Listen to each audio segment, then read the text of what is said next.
box. Tell us your name and where you are joining from. Okay, so our speaker for today is Dr. Adebola Karamah Shogbuyi, PhD English Language, PGD. Dr. Adebola Karamah Shogbuyi is a distinguished educator, teacher, trainer, and author whose passion for transformative education has positioned her as a leading voice in the advancement of teaching and learning in Nigeria. With a PhD in English and a postgraduate diploma in education, she combines deep academic insight with practical classroom experience to inspire excellence among teachers and students alike. A devoted member of the English Language Teachers Association of Nigeria, the Pragmatics Association of Nigeria, and the English Scholars Association of Nigeria. Dr. Shogbuyi actively contributes to professional and academic discourse aimed at enhancing English language education across the country. Over the years, she has taught thousands of students, trained numerous educators, authored impactful educational materials, and led initiatives that bridge theory and practice in Nigerian classrooms and online. As an academic, she has delivered papers at conferences and contributed to chapters in books.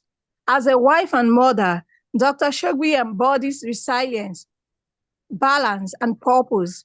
Our personal and professional journeys intersect in ways that reflect our belief in nurturing future generations through education, both at home and in the society. So join me as I welcome Dr. Adebola Karamah Shogbuyi. You're welcome, and we are so glad to have you here. Thank you so much for joining us. Thank you too for having me. I'm happy to be here with you.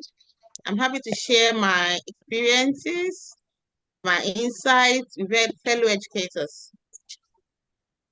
Thank you for the introduction as well. So would you like me to go on now?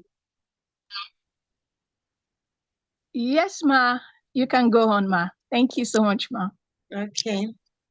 So just as I've been introduced, my name is Adebola Karamah Shogbuyi. I recently bagged my PhD in English. So my journey as an educator started in 2007 when I went for my National Youth Service Corps. So as a corps member, I was posted to Zaria, Nigeria Military School Zaria. And that was where I had my first experience as a classroom teacher. I never had a reason to teach others directly as an educator in the classroom before then.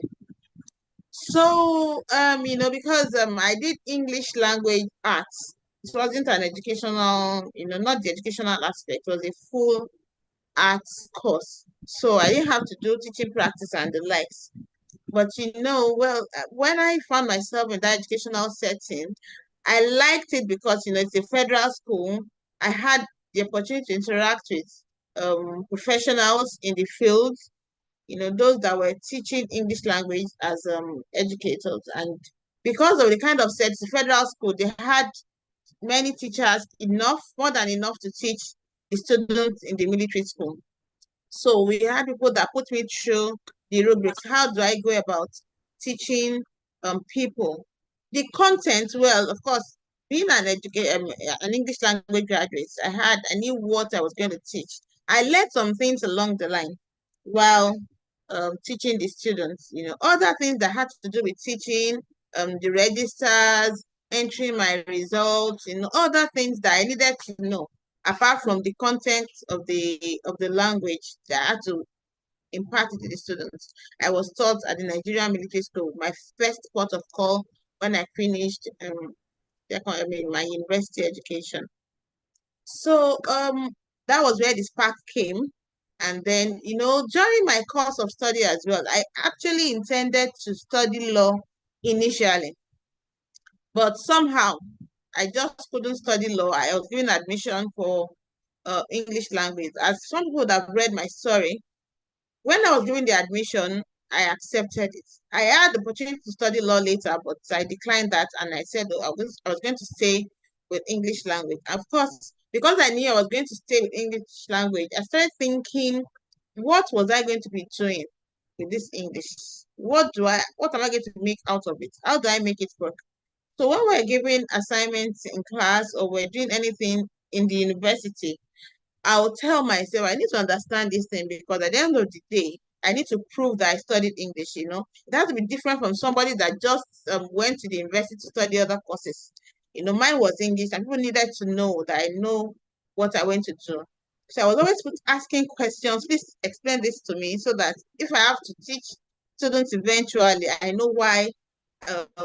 What I'm saying, I understand it. So that was where I just had to polish myself.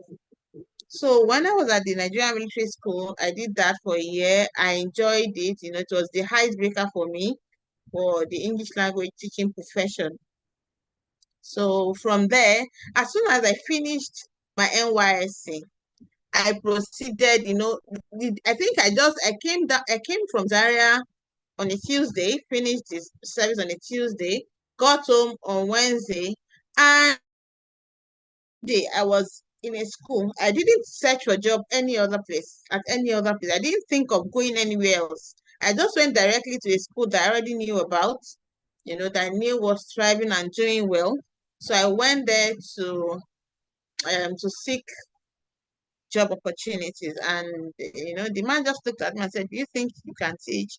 He looked at the CV I prepared, and he just allowed me. I told him I just came back from NYSC. He allowed me, and I tried to show that I knew what I was doing. So that was just the way I started teaching. Then from there, because I wanted to reach the peak of my career, I knew it. My father had always instilled it in me and made me know that this thing, you have to get to the peak. You have to do it to the final stage of it. So you do it until you become a university professor. He would even say, okay, a principal or a university professor, if you choose, whichever you choose, just make sure you get to the peak. So when I finished my NYSC, I taught for 1 year in that school I said I went, taught for 1 year, and it got the form for me for my master's degree, and I had to study again to do the examination into Unilag. I finished from last, my first degree was in last. So I went to Unilag, and I did my master's. But then, the master's opened my eyes to a lot of things I didn't know during my undergraduate days.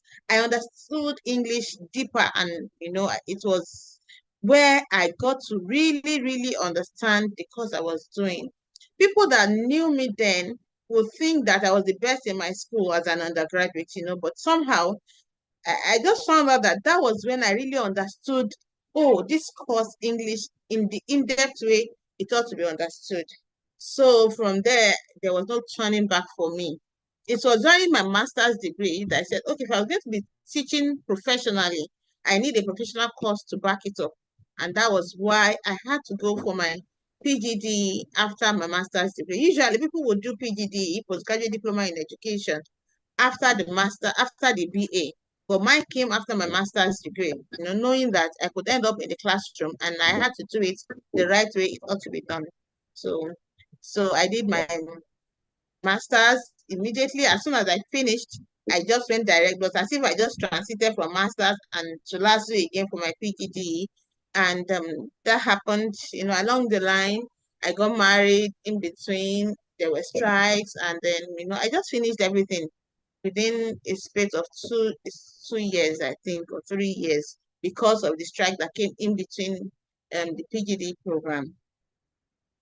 So at some points, I was just doing part-time teaching, using my experiences, but I was trying to work whichever students I taught. I made them understand that English language is a life skill. I like to reiterate it all the time I teach anyone, that when you learn English, you're learning English is not just for passing examinations. I don't like to make it look like, oh, I'm teaching you because I want you to pass. I tell them, yes, I want you to pass. I want you to do well in any examination decide to sit for. But that's not the aim of teaching you. I want you to be able to use it. It's a life skill. There's no way we don't get to use it. One way or the other, it's our official language in Nigeria. It's a language of official communication online. Most times you don't get to see people type in Yoruba. You don't get to see them type in Igbo, even though I believe that mother tongues too should be cherished and used well. But you just have to use English one way or the other. Before you gain admission into the university system, you get to pass your English, your JAM. Everyone writes the English exams in JAM. Others are optional, but English is not optional. So I like to tell my students that English that I'm teaching you, I like you to pass. I want you to understand it. Don't cram. I like to make it relatable. I teach them in a way that they will understand what we are doing and that they get to use. I tell them, when I teach you this, and I tell you pronounce this word this way, this is the way you pronounce it. And we'll just get used to it. Don't mind what people say. Don't mind what people around you say when you are doing these things, but you get used to it and you don't say it naturally. So I like them to know all those things that, what we are doing is a life skill and let's do it well. So from my after the PGDE, yeah, I didn't get jobs. I didn't get any government. Actually, I was running away from teaching in a government school. I didn't like the kind of setup I see, the crowded classrooms, no structures and the like. So I wasn't really searching for the government job, but somehow later it came my way. I became a government a worker with the Lagos State government, teaching English again. And so I just said, well, I was teaching all the while. Before then, I was teaching in private schools as a part-time teacher, as a full-time teacher in some places. It's sometime as a part-time teacher. And I decided that, okay, even if I wasn't employed, I was going to start my own kind of educational consultancy where I can train teachers, where I can teach others the use of really English, even if I wasn't employed. So that was the way I started Karago Edu Consult at that time. So I went for training and then I retrained others. When I go for a training, I learn something. I gather people to teach them again. That was what I was doing. And then the government job came calling. I was posted to Immaculate Heart Comprehensive Senior High School in Maryland at that time. And then, I saw the government job in from another perspective. I liked the environment there. I liked the teaching condition in that school at the Lagos State School. And, students were open to opportunities of going for competitions, so I didn't know so much about handling students for competition. So there, okay, I got to know that there was something called Lagos State Spelling Bee. So I saw students, trying to learn so many words. They had books they were learning from. They were so dedicated to it. So okay, I just joined them I loved what they were doing. So I decided to coach them. So I started from there. We got somebody else to come in and support in the coaching, somebody that had won at some point. So that was where I started learning how to coach students. I had a passion for excellence and success. So I really put all I had into it. And then I found out that, that first time, that was in 2016, I got the job in 2013. So in 2016, my students came second. That was, it was celebrated as the deputy governor for one day. The winner gets to be the governor for one day. So, I was really motivated and they went to other competitions as well, not just the spelling bee. Lagos State government gives students the opportunity to participate in essay writing competitions, quiz competitions. So I was always, trying my best to guide the students, give them points. We think about it, I gather them, we think about points and they go for competition, they do well. So I thought to myself, this is a very beautiful idea. The students are very well celebrated and they even take them abroad. So I had it in mind that, okay, this thing that is done in the public sector, why is it not done in the private sector? Why don't private schools, at that time, now there may be people doing it, but not in the grand style the Lagos State government does it. So I decided at that time that I was going to champion the cause of the spelling bee competition in Lagos State for private schools. So I started that.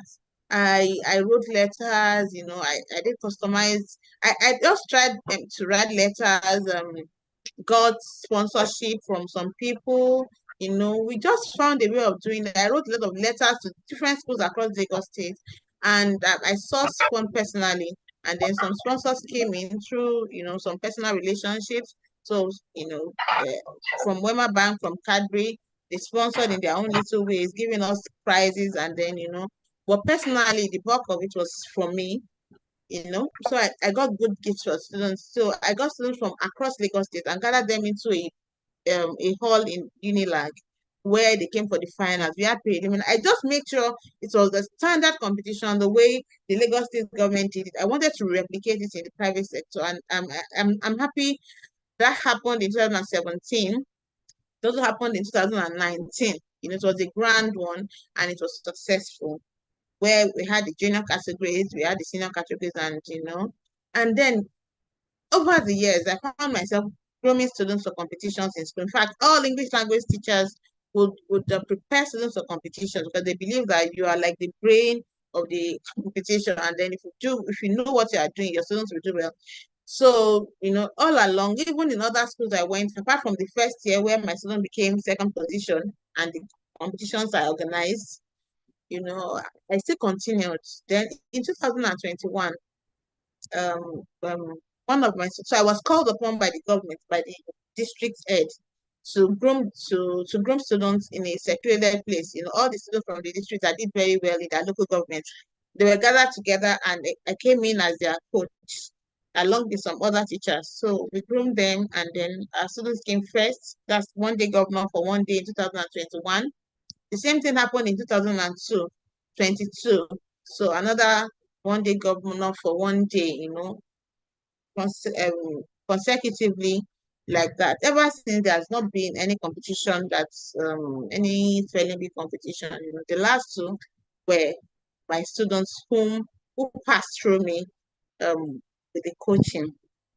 I'm happy I was able to impact lives. So I thought to myself, even if this competition dies today, what am I going to leave behind? So that was what made me think about my experience over the years. I've gathered this experience. I now know what it takes for students to do well in competitions. Why can't I just put, especially spelling bee competitions, why can't I just put this together into a book and then make it something that is structured, put into weekly regimen for each of the terms, word by word and the like. So I put the structure there. I made sure I came up. It took some time.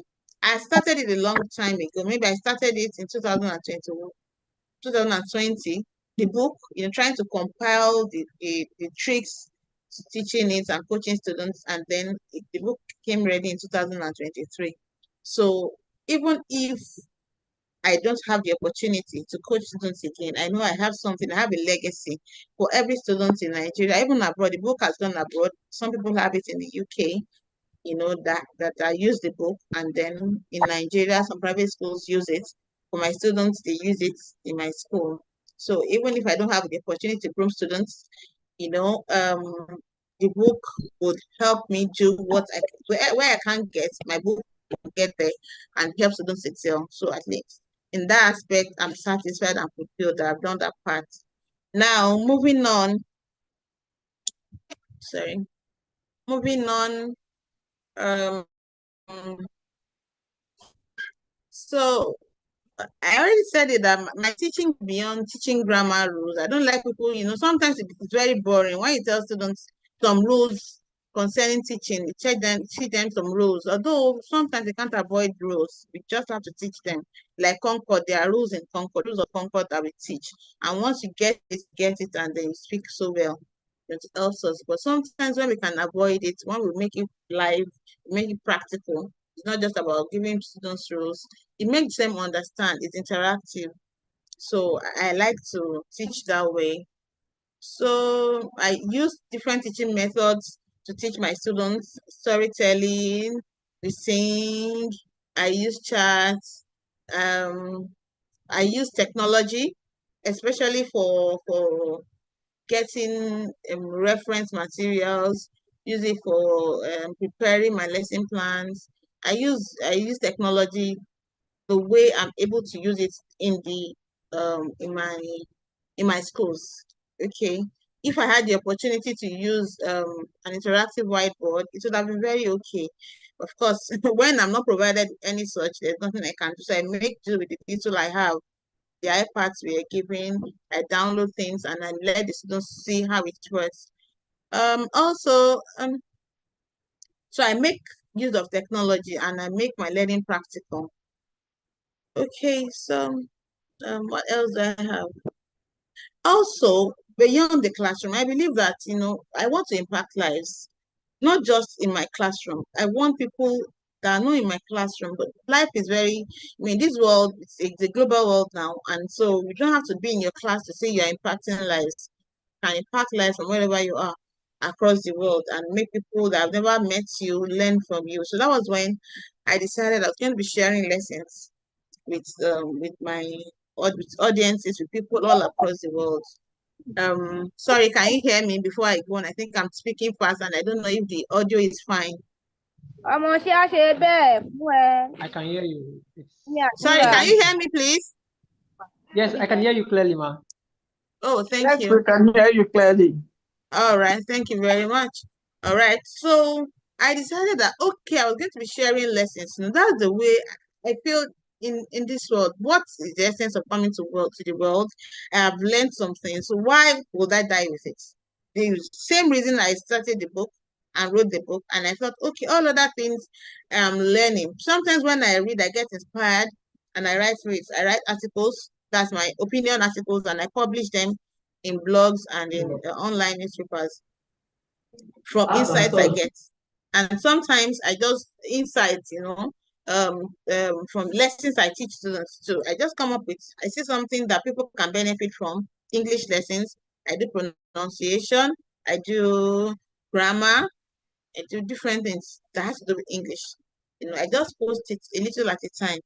And I think, that's a legacy. Even if if I am not able to, if, one time, at some point we'll leave this world, even if I'm no more, what are the things I'm leaving behind? That's one of the things. Well, that's why I do it. So people get to say, I post them on my different social media handles. I do on Facebook, I do on LinkedIn. Well, some of my posts get to Instagram, but maybe I don't really follow that through, you know. Yeah, so I try to do that from time to time and I try to be consistent with it. I want people to learn through me. I don't want to die with my knowledge. So that's the essence of English Insights with Karamah. So, as I have been in the secondary school system and then I think, okay, I've been there for maybe I had been there for about 8 years and I thought, okay, I think it's time to move. It's time to step to another level. I think I would like to get into the university system. So if I want to do that, there's no way I would do it without going for the PhD. So I started my career in PhD. I was trying to manage both school, work, motherhood, everything. I just tried to, it wasn't easy. It wasn't easy. There were sacrifices here and there.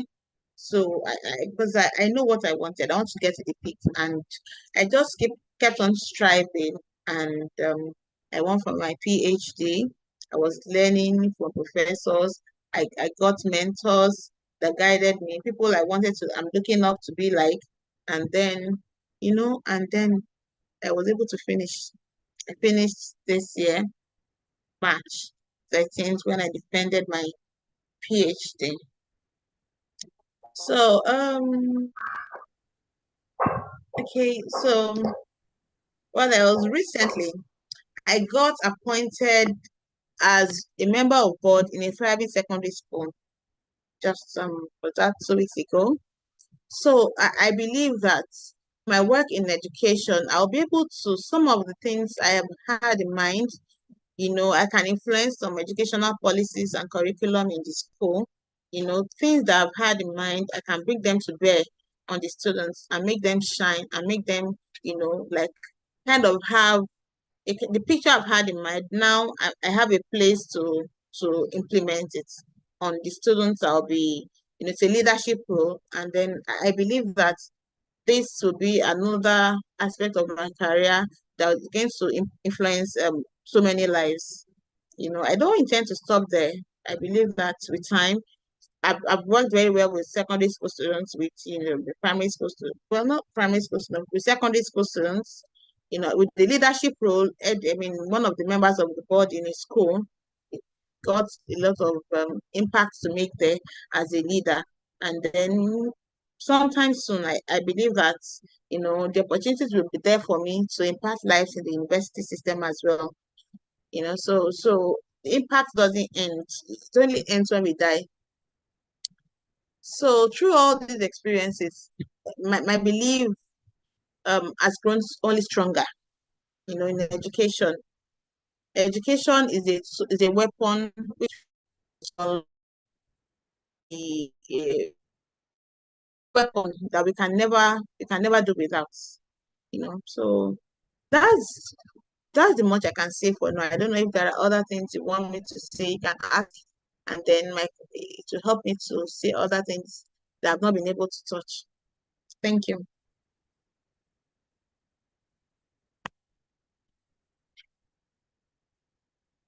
Hello, are you still there?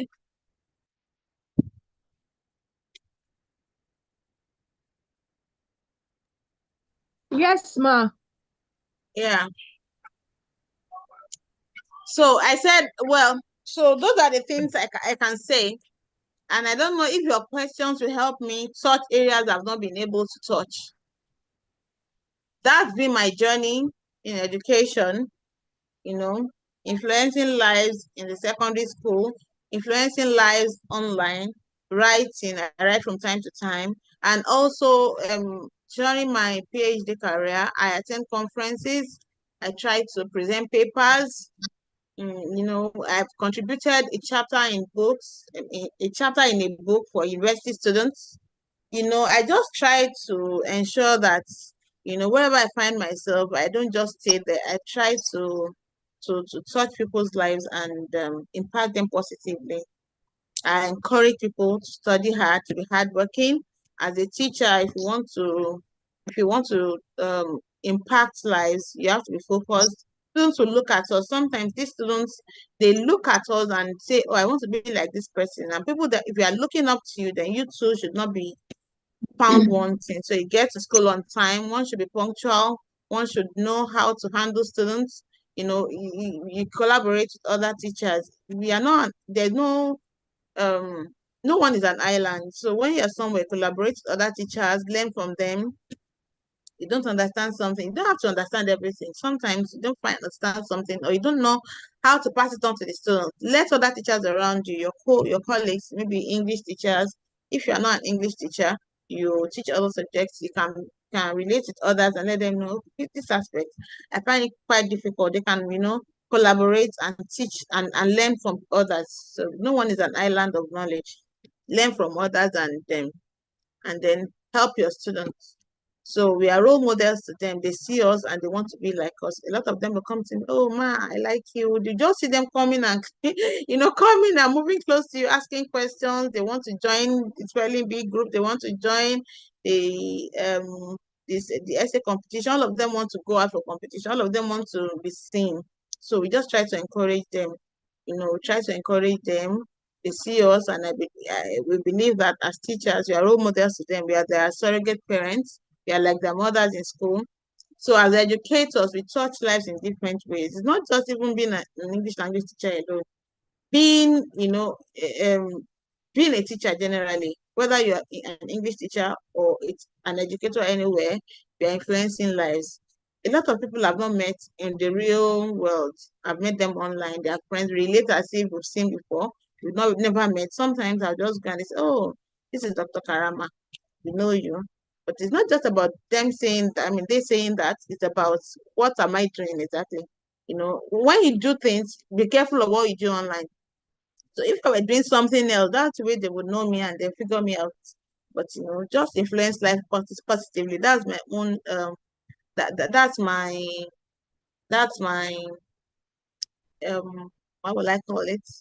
It's something I've taken as my personal terminology. Impacts lives wherever you find yourselves. So if there are questions, that will help me touch some aspect I've not been able to touch. All right, Thank ma. you. Thank you so much. Can you hear me Good clearly? evening. I can. Okay. I know there's a question. Someone is raising their hand. No, don't worry, Miss Victoria, you're going to ask a question. Just give me a moment. So I just want to use this time to like appreciate Dr. Shogbuyi. Thank you so much for doing this with us. Thank you so much for honoring the invitation. And then I always like to do this part because one thing the Visionary Educator series is something that is so dear to my heart. Even though sometimes it can be very stressful for us, but then every single time, and for some of us that are very regular, every single time that we have a session here, one thing I always feel beyond me feeling inspired myself, I always feel fulfilled that, come on, you're doing something good. Because I realize that there are a lot of, for example, now you've shared a lot with us this evening, and there are a lot of people where that's the point they are in their journey right now. And that's just going to open the door for them. That's just going to like give them the insight they need to actually take a step forward. Okay, now let me quickly say some things for everybody to learn here because one thing I always say, especially those of I don't know, I know that there are a lot of people here that are part of my masterclass I had recently. One of the things I reiterated there is being visible. See, you can be the best at what you do. If nobody know you, you will not be rewarded for it, and you will not even be recognized for it. So how do I get to know Dr. Shogbuyi?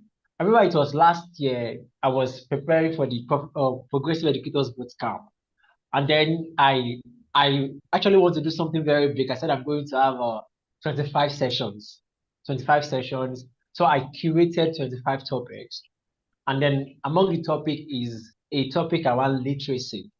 So the person I know that does a lot of literacy, I've reached out to her, but then she was like, she has a lot of things planned. And then I reached out to some of my contacts. Do you know anybody that does literacy? Then one of my friends, a brother, Mr. Victorious Victor, dropped like just recommended her. Like she was like, he's part of he's part of our group that she did a lot. So I reached out to her, asked like if she will be what's it called, she can be available to speak. And then to the glory of God, she accepted, she honored the invitation, and it was something so amazing.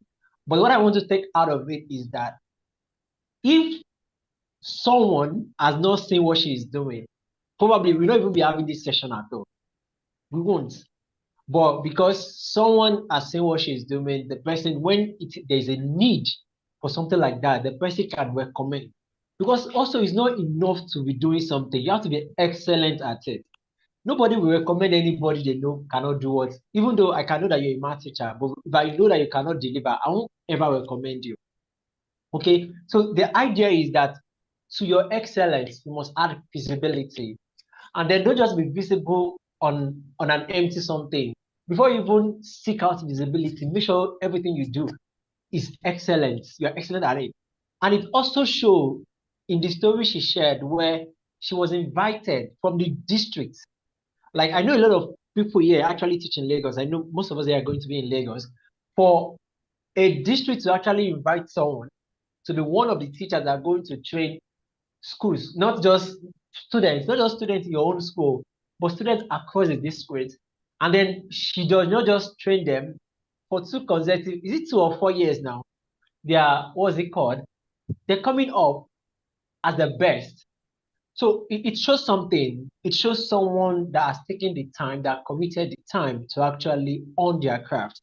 And I think that's something most of us are not really getting straight. We're getting wrong this time around as teachers. We just limit ourselves to, I go to school, I teach my students, you teach them what you taught your students your last set. You did the same thing this set. There's no much innovation, there is nothing different. And then we complain that we're the same. So the idea is that whatever we're doing, we have to be very, very excellent. That's so good at it that anywhere you are, people will know that yes, you want to do them say, go and call Dr. Shogbuyi, go and call Dr. Karamah. She's the one that can do it. She can do it for you. She can train your kid. She can do. So that's just it. So for me, I just want you to like, what is it called? Don't just listen to what she has said. It's just like me just trying to like pick out some few lessons that I've learned from me, and this is very, very important. And then more importantly, she talked about legacy. And I think this is what a lot of teachers get wrong. Sometimes I'm very, in fact, very angry. You will see a teacher who has been teaching mathematics for the past 20 years have produced a lot of students who are A1, A2, who perform excellently in mathematics, but they don't have one single textbook to their name. They don't have one single book to their name. And then you just come and you just go. And I'll be like, the textbook you are using in your school, is it not someone that writes it? It's someone. It's someone's name. That's why any book you pick, there will be someone's name there. So please, teachers, as unless you are not good, that's it. If you know you are not good, please don't bother. But you know you are good, you know what you know that you know this thing. Please go beyond the classroom. Find a way to communicate your value beyond the classroom. As she shared earlier, people from UK, students from UK, from across Nigeria, are now benefiting from the book. That is it. So teacher, please, our impact, our knowledge, our knowledge transcend the four walls of the classroom. So I just hope that we are getting some valuable things from what she has shared with us. And then I know some of us have questions. If you have any question, please, this is time. Sorry. This is time to ask a Sorry. question. Sorry, please. I want to add one more thing I forgot to add. Okay, ma. Please go ahead, ma. Okay.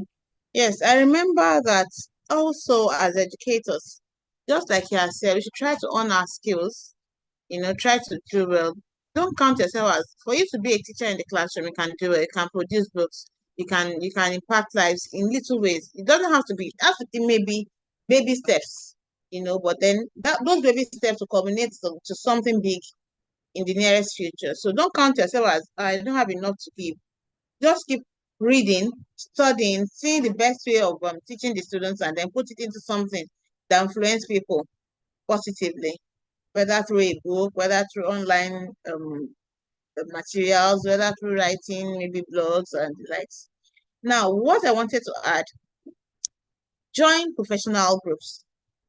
Don't do it alone. There's no island. There's really nothing completely new under the sun. So when you collaborate with people, you see yourself going places. So in 2022, I met somebody, network, like I have known Mr. Dideji now, so I can collaborate with him on some other projects. So I just like I know him. I met somebody else in 2022, and then through that person, I was able to navigate the British Council's group, the community of practice for British Council. So there, I tried to make my voice heard. I contributed, we did discussions, I led seminars, webinars. I was able to contribute well. And at some point, I became a volunteer moderator. I wasn't saying, well, maybe I'm not the leader. I don't need to contribute because I'm not the leader. There were leaders there. So they just called for people that could moderate voluntarily. And I submitted myself that I'll do that. So I was moderating the online community of practice for sub-Saharan African teachers, English language. That means not just English language teachers in Nigeria. We had English language teachers from sub-Saharan Africa, Ghana, Cameroon, Ethiopia, Nigeria, some countries that are in sub-Saharan Africa. So we still meet till date to talk about issues that has to do with English teaching. How do we learn? How do we teach our students to be better? How do we make our classrooms inclusive? How the methodologies, the hows and the whys. We ask questions, we answer. We bring people to contribute to the group from, if you know people that can handle some particular session, bring them in, they teach us. I learned a lot of things. I learned a lot of things through the British Council's group. So what am I saying in essence? Please, be part of your organizations, learn a lot of things. You learn a lot of things. Don't underrate your organization, your professional organizations. So if you are not an English language teacher, where do you belong? What is your course of study? Who are the people that handle the professional things in your organization? Just meet them. Let me call to be added to their group. I'm sure they will have a WhatsApp group join them, make your voice heard, you get insight. I got lots of insights. In fact, through my activities, I was given an award of a voice of impact for British Council in 2020 for last year. It was a voice for you to be called a voice of impact. It means it's not something small. That means you have impacted lives across beyond Nigeria. So I really that really meant a lot to me. So it wasn't just by staying in my school, just like Mr. Adedeji said, it was through active commitment to the life of our students and through collaboration with others. So don't work alone. Don't say nobody else can do it. I'm the only voice here. No, no, no. We don't need that. So collaborate with others. Let people know you. Learn and teach others what you also do. What you do in your classrooms. You have some experiences. Share with people. I remember in Elton too. I learned a lot. I said I learned a lot from the British Council script. Now, one of those things I learned about AI. When AI became the buzzword in 2023, then it just came, and then immediately we got to hear about it on the British Council's group. Somebody came to teach us what is this AI about? How is it helpful? Since then, I really, well, I'm trying to learn so much about it, and I utilize it a lot in my work. I utilize it a lot. I use it. I teach others how to use it in my school. I train. After learning from the British Council, I went to my school to train my other teachers. There's something new that you can use to help yourself, help plan your lesson. Lesson notes is always as difficult as something else. It's not something. It's really stressful sometimes for you to start thinking the methodologies and the like. But with AI, it becomes very easy. So I taught teachers in my school to use it. So those are the kind of things you do when you collaborate with others. It's not just AI I learned in the British Council School. I learned, inclusivity. When you include others, everybody's voices should be heard. There are some students that are challenged in one way or the other. Include all of them when you are teaching. Lots of things. So with these things, I can teach others. I will use this personally. I can even train people and get money from it. So, knowledge, we continue to learn every day till we die. So that's what I wanted to add. Thank you for listening. Thank you for sharing.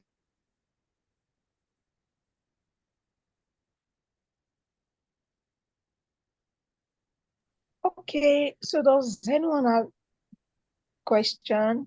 Please, if you have questions, go ahead. Question time. Okay, ma. Yeah. I have a question.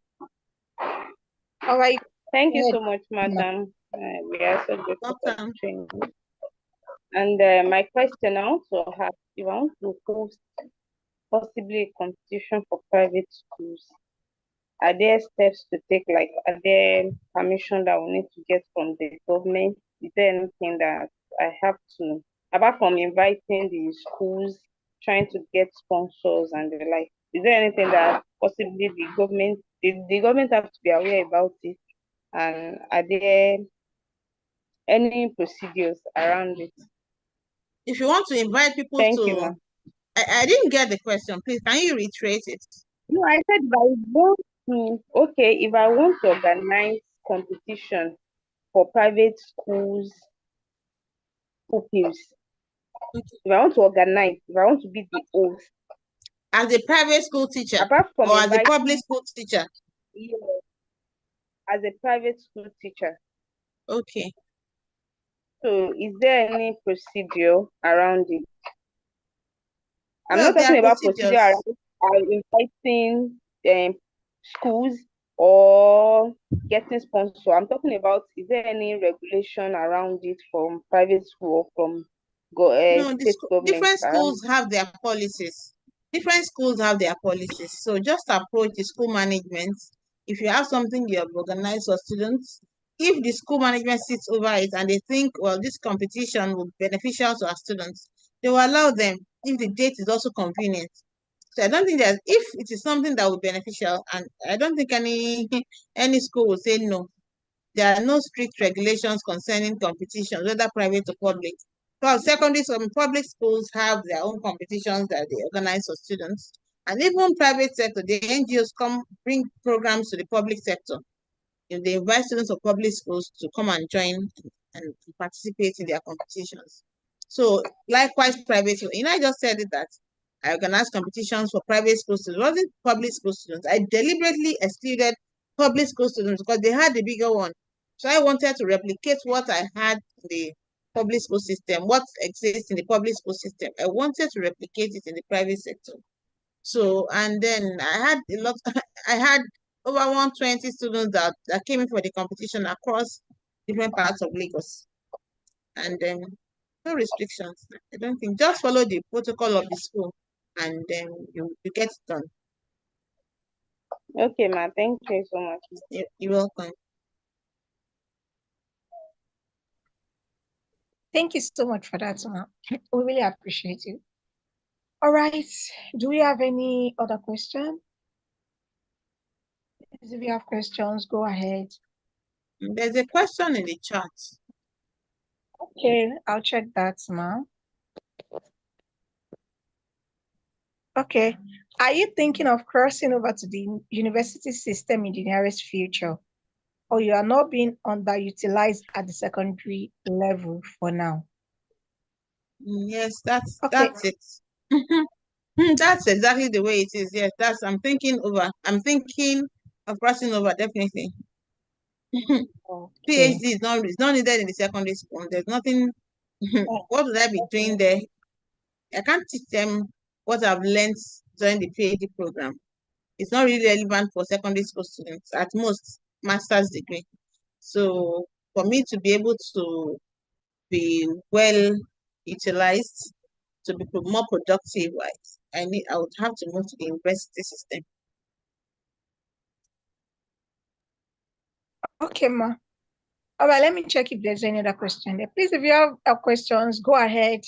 Or you can just put it in the chat box, or you should unmute yourself to ask your question. Okay, we are waiting. Coach Abdulateef.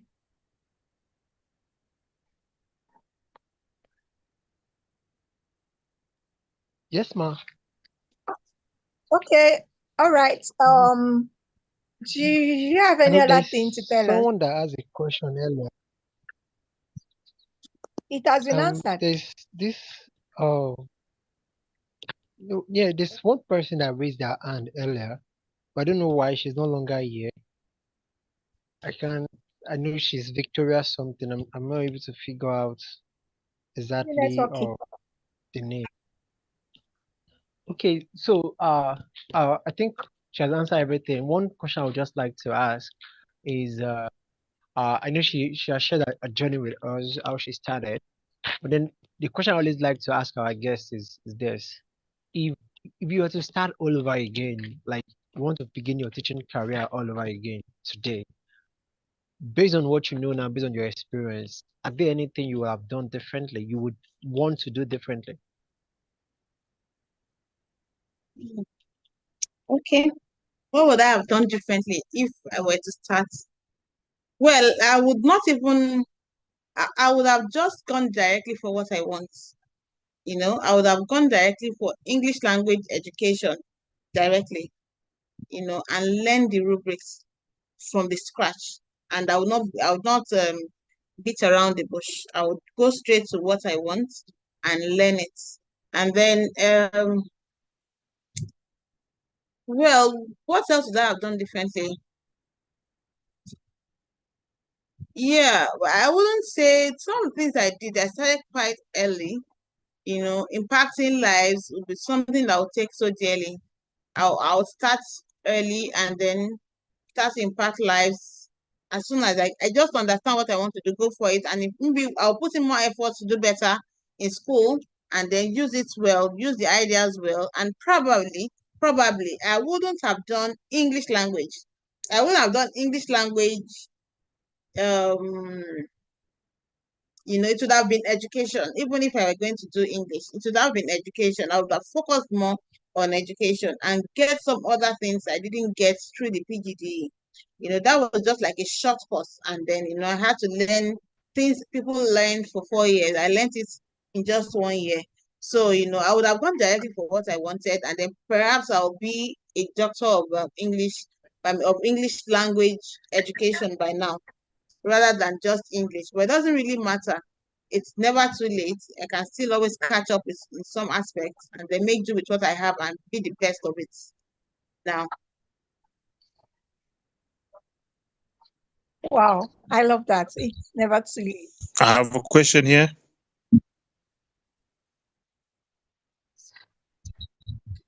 Okay, I think someone I has can a hear. question. Please go ahead. Hello. Yeah, Hello. Okay. My name is David Mwanja. Yeah. I'm connecting with you from Zambia. I just heard you a few minutes ago saying that the knowledge that you've gained so far, you feel like is being underutilized at secondary level, and you're thinking of crossing over to university. Don't you think that is doing a disservice to secondary? Because secondary level also needs, specialized expertise like the one that you have, and therefore this could also be an encouragement to other teachers to find other better ways of improving secondary level than enhancing their knowledge so they can cross over to university. Here I'm handling primary school. That's why my question is coming in such a way. So it could be an influence for me to leave primary school and obviously go to either secondary school or university. What is your thought on that? Yeah. Do you have a doctorate degree and you teach in a primary school?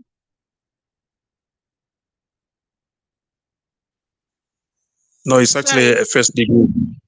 It's a first degree, not doctorate. Okay. It's Okay. Well, I wouldn't call it a disservice. I wouldn't call it. It's what you I want to get to the peak. And for me to get to the peak, I believe that all along the years, I've spent 12 years in the secondary school system. And while I have been there, I have tried to put in my best. I teach my students the way I ought to teach them. I have done my part. I impact them. I've written a book. I feel so far I've not done, I've put in my best as a secondary school teacher. Having a doctorate degree, it's not just what I learned during my doctorate is far beyond what is needed in secondary school.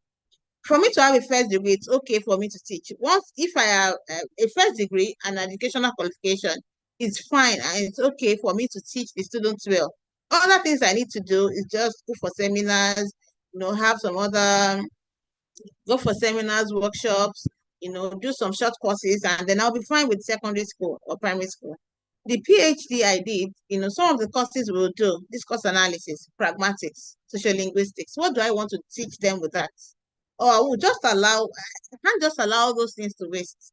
People need them in the university. They need more hands to there. There are teachers coming every day. The teachers are employed in secondary school system, and then there are lots of people that studied education that don't have they have not been employed. So why can't they be employed? We can train them, we can guide them when our service is needed or when we are called upon to do so. Those that meet us in the system, we can train them and guide them. If they do not, and we have opportunities to train them, why not? We'll train them. But then my current mindset now is to move on and get myself useful, at the appropriate place at the university system. And all those things I've learned along the years, and even in my study, I can always transfer them and make them practical, bring them to life, do more research on things that are burning in my heart, and then try to provide solutions.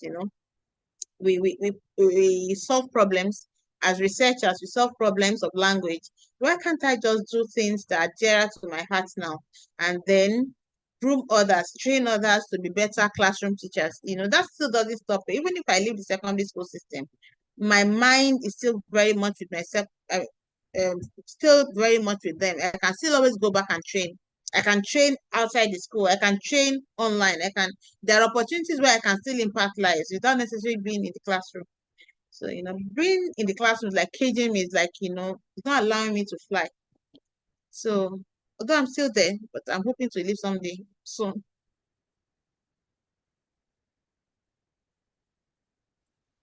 So could I just add one line with your permission?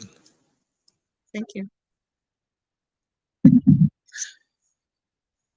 wants to add one line? You want to add one line? Yeah. Okay, please do. Yeah. So to connecting it to my question, because I was thinking that in the academia, as you advance to a level of PhD, you also embrace the component of research, and therefore, if you were to utilize that and research more on how to improve secondary school, I think it will be of great benefit than leaving secondary school and going into university. Well, that's your thoughts. I've said that doesn't mean, well, thanks for your thoughts, but it doesn't mean leaving secondary school system as a classroom teacher doesn't mean I can't still be useful with them to them. There are ways I can be useful other than being a classroom teacher. That's what I'm saying. My research even in being in the secondary school would not allow me, won't give me the room to further my research. I need to be in the classroom, teach students. I don't have that time to really sit down and do some research. But in the university, as a university teacher, lecturer, you have the time to yourself. You go to classroom, and then there are times where you can sit down and do some research, attend conferences. Classroom, being in the secondary school classroom would cage me. I wouldn't be able to do some of those things. And that research you think I'll be able to make and then impact people in the secondary school would not be possible. So if I'm there in the environment where well suited for what I want to do, I'll be able to do it, and then it will influence positively the curriculum or whatever I'm doing in the secondary school system.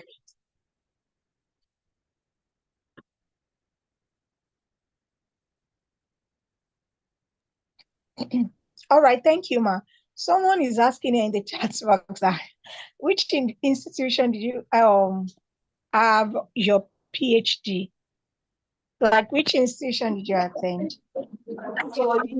Yeah, my PhD was from Lagos State University. Lagos State University. My first degree was also there. My first degree, Lagos State University. My master's degree was in the University of Lagos. And I went back to Lagos State University for the PhD program. All right, thank you so much, Ma. I guess our time is up already, 6 p.m. So yeah, in the chat box. Let me check. Okay, there's no question here. Okay, so we are so glad. We really appreciate you, Ma. Thank you for taking out of your busy schedule to honor our invitation. Thank you so much, Ma. Thank you so much. I really appreciate that. And we are not taking it for granted. We are so glad to hear from you. We are so glad to hear your story. It has really inspired someone like me. Yes, it has inspired someone like me. Like, I shouldn't give up. Yeah, there's still a long way to go. I'm not yet. So thank you so much. I really appreciate it.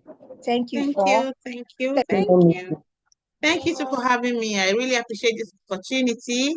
Thank you. Please, teachers, go and impact lives. Not within the four walls of the classroom alone. Go outside the four walls of the classroom. Within your classroom, online, globally, try to touch people's lives positively as a teacher. Live session. Okay, thank you so much, Ma. So we'll be calling it a session. We are so glad to have you. We hope we are going to have you again. Yes, we are going to call you again. So thank you so much, Ma, for Thank you. honoring our invitation. We are so glad. So, Coach Latif. All right, Ma, thank you so much. I want to appreciate you once again. Thank you so much for sharing your story with us. Thank you so much for being part of this movement of Inspiring Educator. For those that are here, you might be wondering why we've been doing this.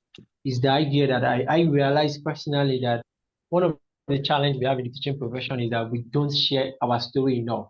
So we have a lot of people who are considering teaching, or who are in teaching already, but who are feeling like, I want to go, I don't want to teach again, because they don't really have many people to look up to.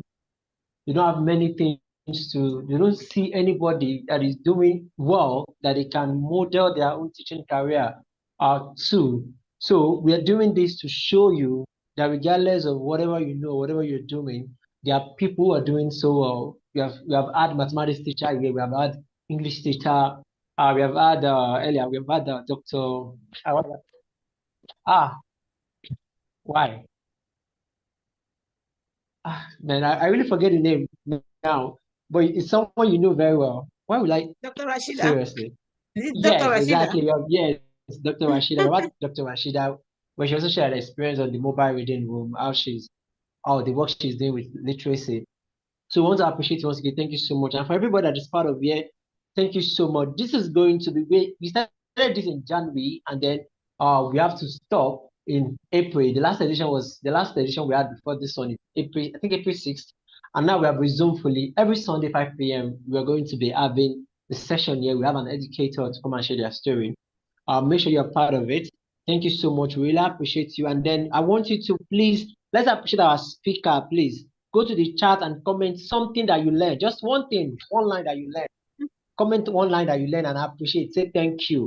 Say thank you. Send the virtual clap. There's clap on Zoom. Use the virtual clap to clap for our speaker. It really takes a lot to come up, show up on screen and start sharing one story. It takes a lot. And I hope that all of us are going to get to the stage where we will invite you. Also, we want to invite you too in the nearest future to just come and share your story. But then remember that you must be visible. If you're doing so much and nobody knows about it, that's as good as you're doing nothing. So whatever you're doing, make sure you put it out there. When you put things out there, you're not just, and that's the thing about it, you're not just putting yourself out there for people to see. Is that you're also inspiring others. There are people that just because they see what you do, in fact, they may not comment, they may not like, they may not even reach out to you. But the fact that they just see what you have done, they also feel like, man, I can also do this. So thank you so much, Dr. Shogbuyi, for sharing this with us. And everybody that is here, thank you so much for being part of this. So we're going to call it a day now. Thank you, and have a fantastic week ahead. Thank you, Ma. Thank you. Right. Thank you too for having me. Thank you. Yeah, this is a very laudable program. I love it. Keep at it. I wish you the best in it. Thank you very much. Thank you so much, Ma. Thank you. Amen. Bye. Okay, bye everybody. Bye. Bye.